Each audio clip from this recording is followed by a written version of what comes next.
अस्सलाम वालेकुम नाज़रीन, सिंध राउंडअप में भलीकार आहियां रोशनी मेमर। नाज़रीन, सभ खां पहिरीं ख़बर अवां सां शेयर कंदासीं। कराची में क़त्ल थियल मुख़्तियार कार जी तदफ़ीन कई वई आहे, जॾहिं त रेवेन्यू इतिहाद पारां सॼी सिंध में एहतजाज कया विया आहिनि। कराची खां इहा ख़बर अवां ताईं पहुचायूं पिया। क़त्ल थियल मुख़्तियार कार जी तदफ़ीन कई वई आहे। रेवेन्यू इतिहाद पारां सॼी सिंध में एहतजाज कया विया आहिनि।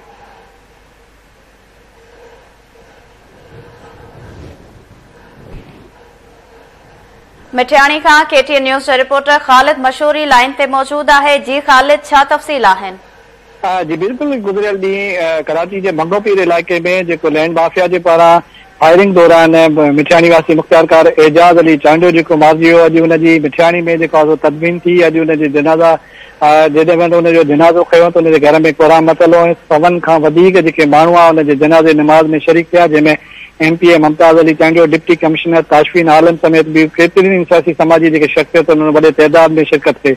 हिनखे जेको सैयद मक़ामी कब्रिस्तान जेको आहे सैयद अली गौर शाह, हुन में तदफ़ीन करे आख़िरी रस्मूं जेके आहिनि से अदा कयूं वियूं।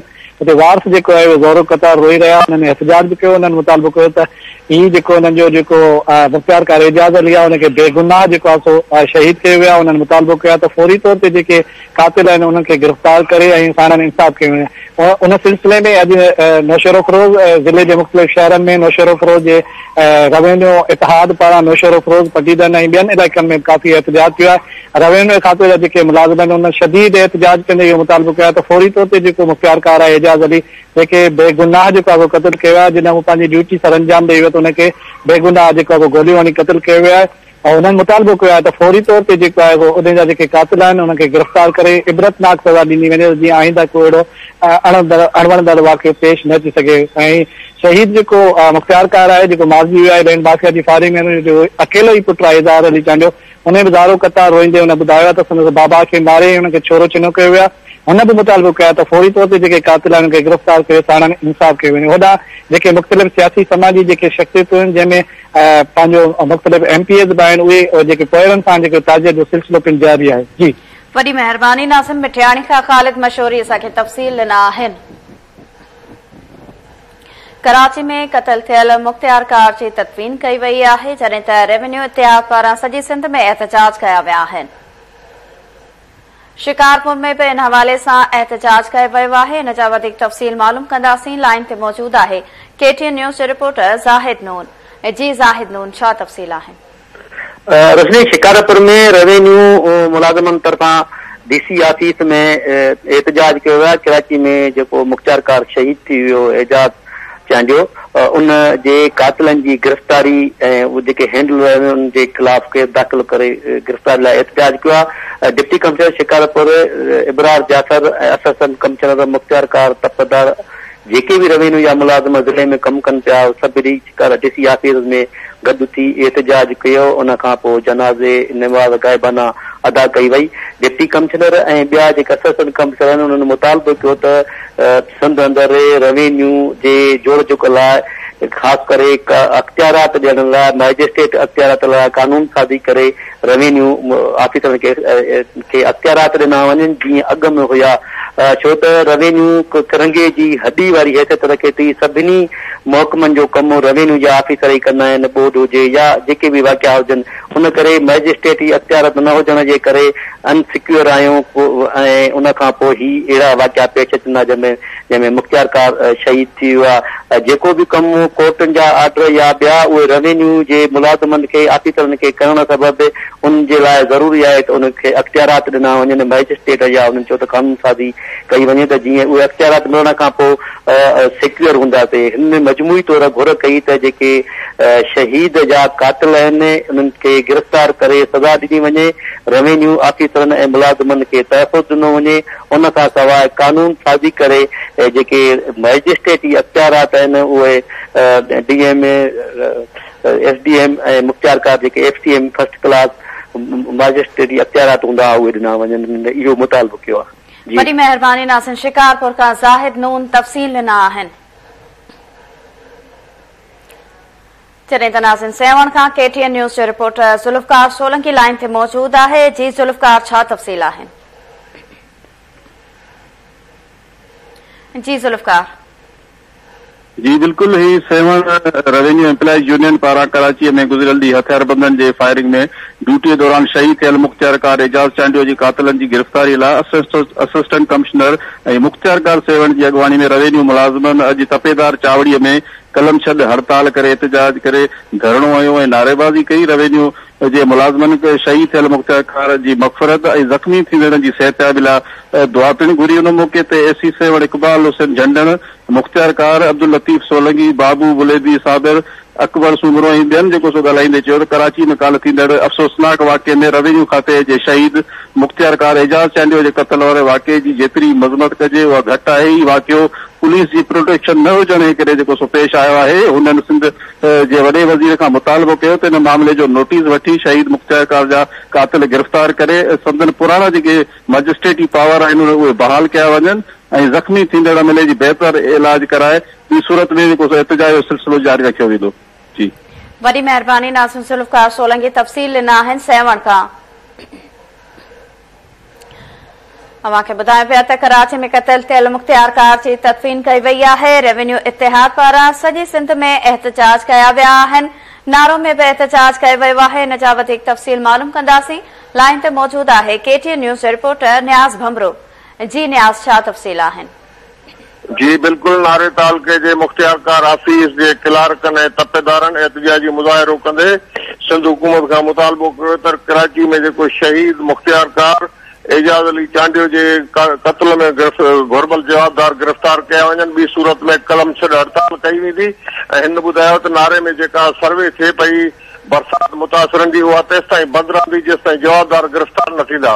जॾहिं त ही मुख़्तियारकार नारा जे आफिस खां वठी प्रेस क्लब चूड़को ताईं एहतजाजी रैली कढी आया। जी वॾी महिरबानी नासिन। नारो खां न्याज़ भमरो असांखे तफ़सील ॾिना आहिनि।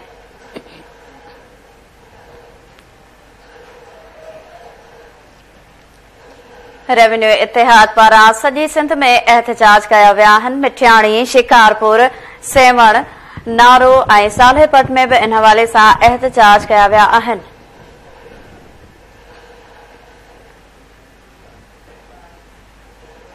हाणे ख़बर शामिल कंदासीं। ख़ैरपुर नाथनशाह मां पाणी नेकाल न थियण ख़िलाफ़ SUP जे कारकुननि रैली कढी आहे। इन हवाले सां वधीक तफ़सील मालूम कंदासीं। लाइन ते मौजूद आहे KTN न्यूज़ जो रिपोर्टर मसरूर असगर शाह। जी मसरूर, छा तफ़सील आहिनि रैली जे हवाले सां? जी बिल्कुल तालके मां बोर जे पाणी जी नेकाली लाइ SUP चेयरमैन सैयद ज़ैन शाह जी अॻवानी में रैली कढी वई, जेकी बाद में इंडस हाईवे बाईपास धरणे में तब्दील थी वई, जंहिं बाद उते ट्रैफिक मुअतल थी वई। अॻवाननि जो चवणु हुयो त हथरादू बोर्ड बेड गवर्नेंस ऐं बद इंतज़ामी जो नतीजो आहे। सिंध खे हथ सां ॿोड़े तबाह कयो वियो आहे। हिन वक़्तु बि 2 राणियूं मुकमल ॿुॾल आहिनि, जंहिं सबबि मुतासिरनि जे घरनि ॾांहुं वापसी ख़्वाब बणियल आहे। बोर्ड सबबि हिन भेरे कणिक जो फसल न थी सघंदो, जंहिं सां माशी बुरान पे पैदा थींदो। सिंध सरकार मुतासिरनि खे हिन वक़्त ताईं फूड रिलीफ नाहे ॾेई सघी, जंहिं सबबि मुतासिर बुखूं काटण ते मजबूर आहिनि। उन्हनि चयो त इंतज़ामी नाअहली ऐं बेड गवर्नेंस सिंध जो बुनियादी ढांचो तबाह करे छॾियो आहे। मुतासिरनि जी घरनि ॾांहुं वापसी ऐं बहाली ताईं हीअ असांजी तहरीक जारी रहंदी ऐं 2 कलाकनि बाद जेको आहे धरणो ख़तम थी वियो, जंहिं बाद जेकी आहे ट्रैफिक जेकी आहे उहा बहाल थी वई आहे। जी वॾी महिरबानी नासिन। ख़ैरपुर नाथनशाह खां मसरूर असगर शाह तफ़सील ॾिना आहिनि रैली जे हवाले सां।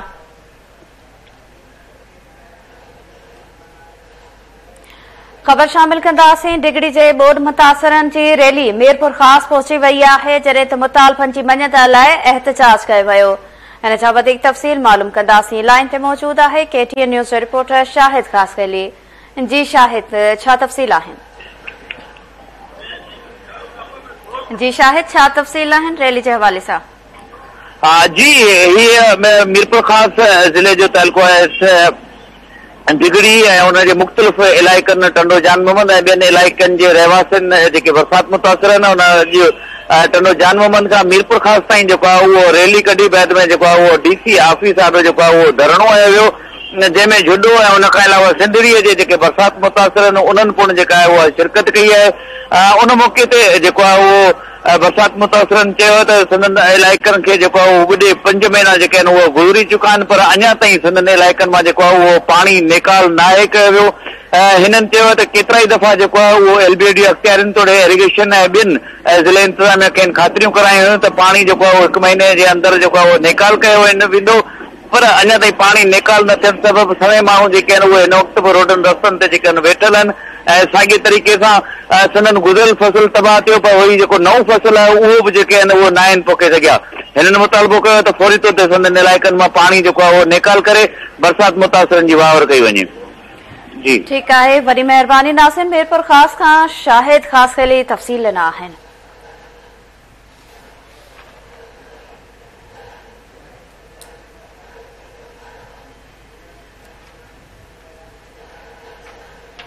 टंडो अलायार खां ख़बर अवां ताईं पहुचाईंदासीं, जिते क्लर्क एसोसिएशन ऐं लोअर स्टाफ पारां मुतालबनि जी मञत लाइ एहतजाज कयो वियो।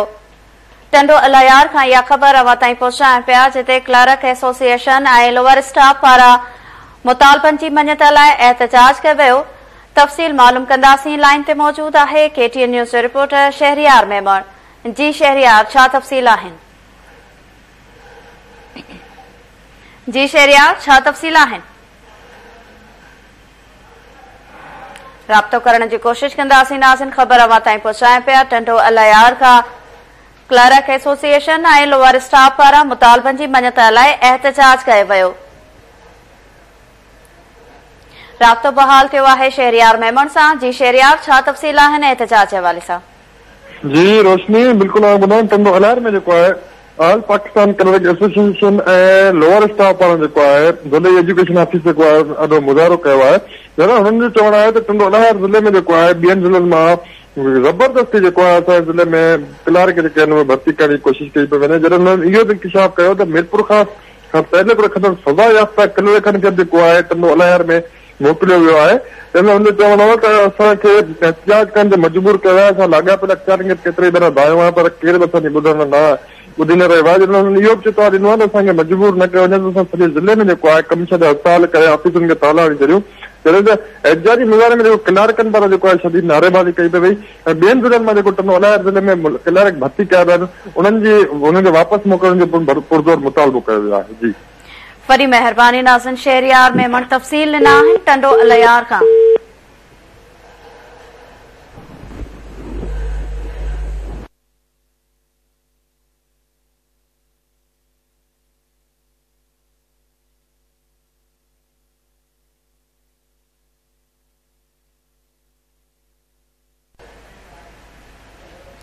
ख़बर शामिल कंदासीं जाम शोरो खां, जिते सिंध यूनिवर्सिटी इंतज़ामिया जे कब्ज़ा माफ़िया ख़िलाफ़ कार्रवाई जे हवाले सां वाक़िअ ॿुधाईंदासीं। कार्रवाई दौरान छिकताण वधी वई। जाम शोरो खां इहा ख़बर अवां ताईं पहुचाइनि पिया, जिते सिंध यूनिवर्सिटी इंतज़ामिया जे कब्ज़े माफ़िया ख़िलाफ़ कार्रवाई दौरान छिकताण वधी वई। जाम शोरो खां ख़बर अवां ताईं पहुचाइनि पिया, जिते सिंध यूनिवर्सिटी इंतज़ामिया जे कब्ज़ा माफ़िया ख़िलाफ़ कार्रवाई, जॾहिं त कार्रवाई दौरान छिकताण वधी वई। तफ़सील मालूम कंदासीं। लाइन ते मौजूद आहे KTN न्यूज़ रिपोर्टर अज़ीम बारी जो। जी अज़ीम, छा तफ़सील आहिनि?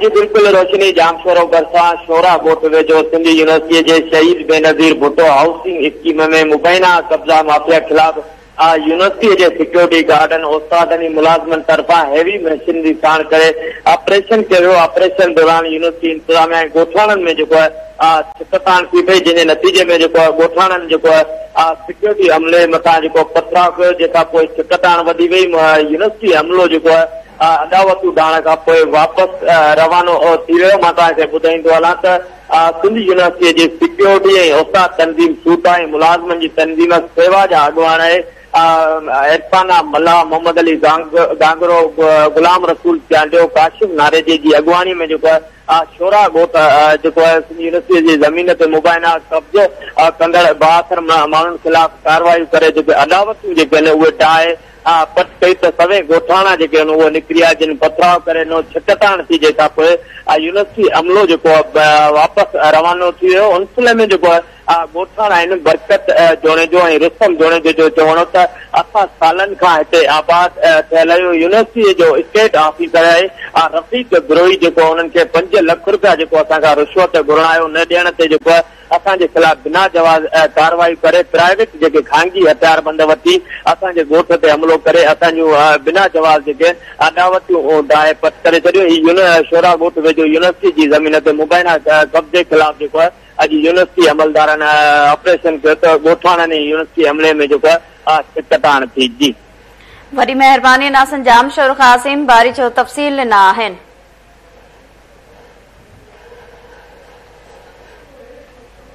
ॿी ख़बर शामिल कंदासीं। खैरपुर जी अदालत 2 किलो चर्च जे केस में जवाबदार खे 9 साल सज़ा ॿुधाई आहे।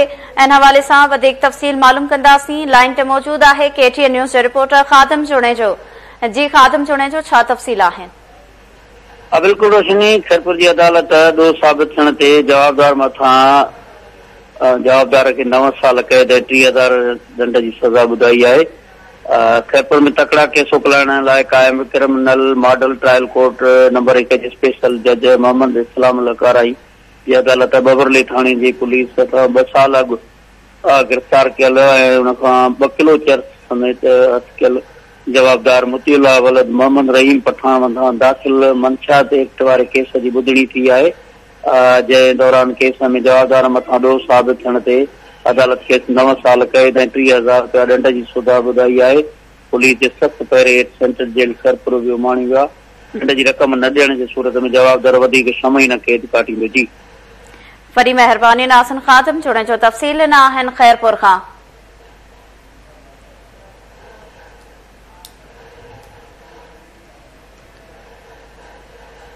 ख़बर शामिल कंदासीं। जोही शहर ऐं भरपासे में मलेरिया जी वबा पकड़ियल आहे, जॾहिं त अॼु वधीक हिकु ॼणो फोत थी वियो आहे। तफ़सील मालूम कंदासीं। लाइन ते मौजूद आहे KTN न्यूज़ जो रिपोर्टर अमर लाशारी। जी अमर लाशारी, छा तफ़सील आहिनि? जी रोशनी, जोही ऐं काछे में मलेरिया वगे जेके फोतगियूं हुन जो सिलसिलो अञा ताईं रुकजी न आहे सघियो। तव्हांखे ॿुधायां त वाही पांदी जे भरिसां ॻोठ आहे बखर जमाली, जिते ॻोठ जो नेक मर्द असदुल्ला जमाली आहे, उनजो भाउ असगर जमाली जेको आहे उहो मलेरिया वगे फोत थी वियो आहे। तव्हांखे ॿुधायां त उन वारसनि जो इहो चवणो आहे त गुज़िरियल कुझु ॾींहंनि खां ही मलेरिया में मुब्तला हुयो, जंहिंखे सेवण इस्पताल लियो वियो, मगर उहो सेवण इस्पताल में जेको आहे उहो फोत थी वियो आहे। तव्हांखे ॿुधायां त हिन वक़्त ताईं सिर्फ़ इन ॻोठ बखर जमाली में 28 मासूम इंसानी हयातियूं जेके आहिनि उहे ज़ाया थी चुकियूं आहिनि, जिन ते पूरे जोही तालुके अंदरि मलेरिया ऐं गैस्ट्रो वगे फोतगियुनि जो जेको तइदाद आहे उहो 75 थी वियो आहे। मगर हिन वक़्त ताईं सिहत खाते पारां हिन मर्ज़ खे रोकण लाइ के बि उपाउ न आहिनि वरिता विया, जंहिं करे काछे जे मुख़्तलिफ़ ॻोठनि में अञा बि सवें जेके मरीज़ आहिनि उन्हनि जूं हयातियूं ख़तरे में आहिनि। जी वॾी महिरबानी नासिन जोही खां अमर लाशारी तफ़सील ॾिना आहिनि। जोही शहर ऐं भरपासे में मलेरिया जी वबा पकड़ियल आहे। अॼु वधीक हिकु ॼणो फोत थी वियो आहे।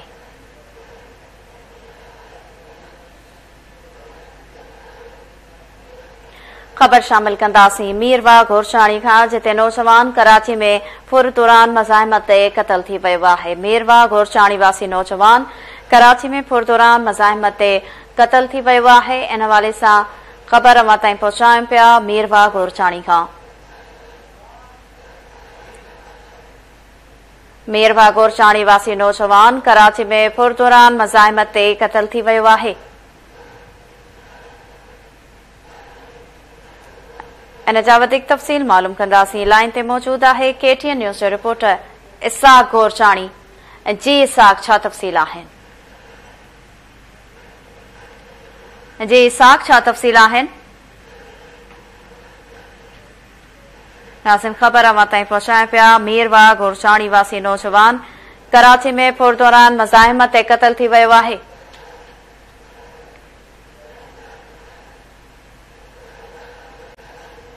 नौजवान कराची में फुर दौरान मज़ाहिमत ते क़तल थी वियो आहे।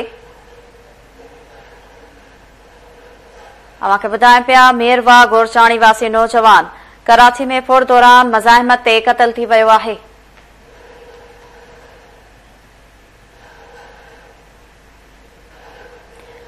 राब्तो बहाल थियो आहे इसाक घोरचाणी सां। जी इसाक, छा तफ़सील आहिनि?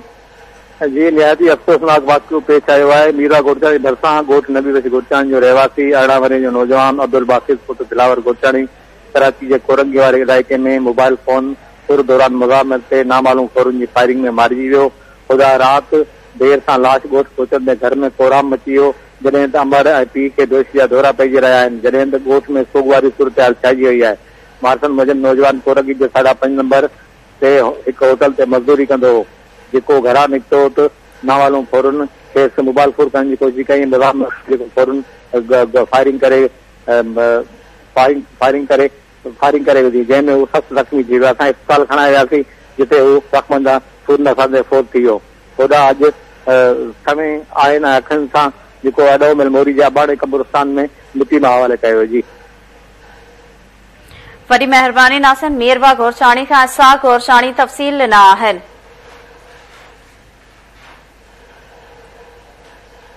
मेरवा घोरछाणी वासी नौजवान कराची में पुरदौरान मुज़ाहिमत ते क़तल थी वियो आहे। इन हवाले सां इसाक घोरछाणी तफ़सील ॾिना आहिनि।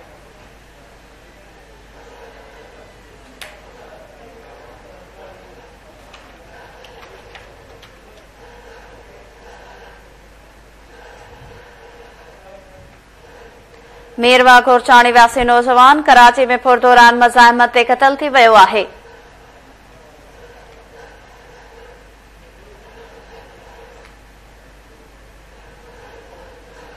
ख़बर अवां ताईं पहुचायूं पिया। मेरवा घोरछाणी वासी नौजवान कराची में पुरदौरान मुज़ाहिमत ते क़तल थी वियो आहे।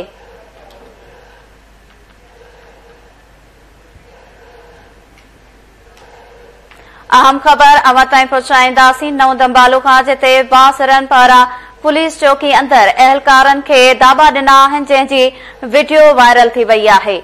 अहम ख़बर अवां ताईं पहुचायूं पिया। नओं दंबालो खां बासरनि पारां पुलिस चौकी अंदर अहलकारनि खे दाबा ॾिना आहिनि, जंहिंजी वीडियो वायरल थी वई आहे। वीडियो में बासर जब्बार जुणेजो पुलिस अहलकारनि सां बद अख़लाक़ी बि कंदे नज़र अचे थो। ब्रेकिंग न्यूज़ अवां सां शेयर कयूं पिया। बासर खे इन्वेस्टिगेशन रूम में पोरिया जवाबदार खे दड़का ॾींदे बि ॾिसी सघिजे थो। बासर जी पुलिस चौकी अंदर बद अख़लाक़ी वारी वीडियो साम्हूं अचण बावजूद पुलिस अमलदारनि तहरुक न वरितो। ब्रेकिंग न्यूज़ अवां सां शेयर कयूं पिया। नओं दंबालो खां बासरनि पारां पुलिस चौकी अंदर अहलकारनि खे दाबा ॾिना विया आहिनि, जिन जी वीडियो वायरल थी वई आहे। वीडियो में बासर जब्बार जुणेजो पुलिस अहलकारनि सां बद अख़लाक़ी बि कंदे नज़र अचे थो। बासर खे इन्वेस्टिगेशन रूम में पोरिया जवाबदार खे दड़का ॾींदे ॾिसी सघिजे थो। बासर जी पुलिस चौकी अंदर बद अख़लाक़ी वारी वीडियो साम्हूं अचण बावजूद पुलिस अमलदारनि तहरुक न वरितो।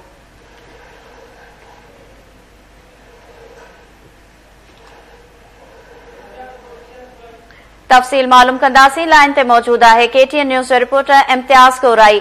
जी इम्तियाज़, छा तफ़सील आहिनि? जी बिल्कुल, जेको नओं दंबालो पुलिस चेक पोस्ट इंचार्ज है, जेको बोतारनि अॻियां मजबूर बनल आहे। चेक पोस्ट इंचार्ज जेको आहे चेक पोस्ट के कमरे अंदर जेको आहे शराब जे नशे में धुत जेको बोतार खे अंदर जेको आहे जवाबदार जेको वेठल आहे, हुन मथां तशद्दुद जी जेका इजाज़त ॾिनी आहे। ऐं उनखां पोइ जेको जवाबदार पंहिंजो बोतार आहे वो जेको आहे गारबंद करे रहियो आहे। पुलिस अहलकारनि तोड़े ॿिनि खे जेको आहे गारबंद कंदे जेको आहे वीडियो में नज़र अची रहियो आहे। ऐं उनखां अलावा जेको बोतार आहे इन्वेस्टिगेशन रूम में वञी करे जेको शराब जे नशे में धुत थी जेको आहे गरीब मज़दूर ते बेगुनाह जवाबदार खे जेको आहे गारबंद करे रहियो आहे। जी ठीकु आहे, वॾी महिरबानी। नासिन नओं दंबालो खां इम्तियाज़ कोराई तफ़सील ॾिना आहिनि।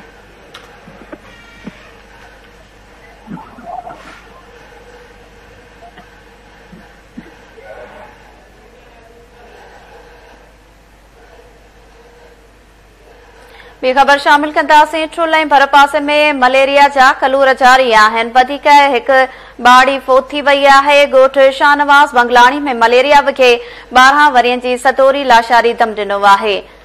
इलाइक़े में 13 ॾींहनि दौरान फोत थियलनि जो अंग वधी 33 थी वियो आहे, जॾहिं त केतिरा ई ॿाड़ा हिन मर्ज़ में मुब्तला आहिनि। ठुल ऐं भरपासे में मलेरिया जा कलूर जारी आहिनि। वधीक हिकु ॿाड़ी फोत थी वई आहे। ॻोठ शाहनवाज़ बंगलाणी में मलेरिया विखे 12 वरियनि जी सतोरी लाशारी दम ॾिनो आहे। तफ़सील मालूम कंदासीं। लाइन ते मौजूद आहे KTN न्यूज़ जो रिपोर्टर मजीद नूनारी। जी मजीद, छा तफ़सील आहिनि?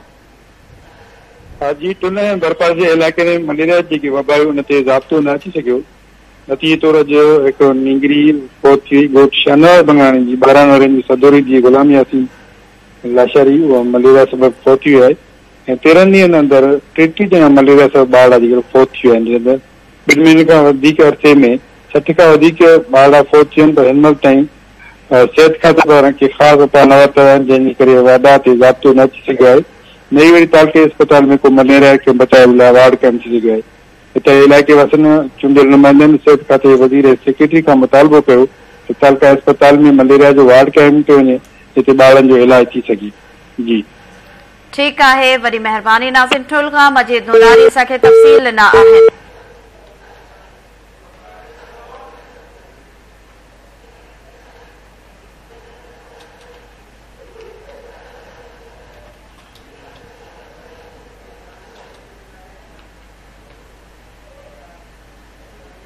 जाम शुरू खां ख़बर अवां ताईं पहुचाईंदासीं, जिते मेराण इंजीनियरिंग यूनिवर्सिटी जे शागिर्दनि मुतालबनि जी मञत लाइ एहतजाज कयो आहे। शागिर्दनि पारां यूनिवर्सिटी जे सेंट्रल कैंटीन आॾो धरणो हयो आहे, जॾहिं त नारेबाज़ी बि कई वई आहे।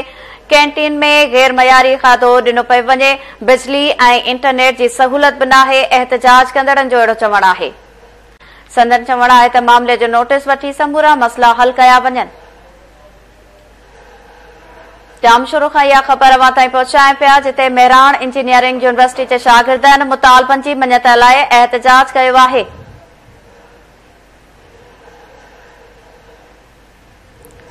शागिर्दनि एहतजाज करे नारेबाज़ी कई आहे। संदन चवणु आहे त कैंटीन में गैर मयारी खाधो ॾिनो पियो वञे, बिजली ऐं इंटरनेट जी सहूलियत बि नाहे। मामले जो नोटिस वठी समूरा मसइला हल कया वञनि। नाज़िन सिंध राउंडअप में फ़िलहाल एतिरो। वधीक ख़बरुनि ऐं अपडेट लाइ विज़िट कंदा असांजी वेबसाइट KTN News.tv। ॾिसंदा रहो KTN News।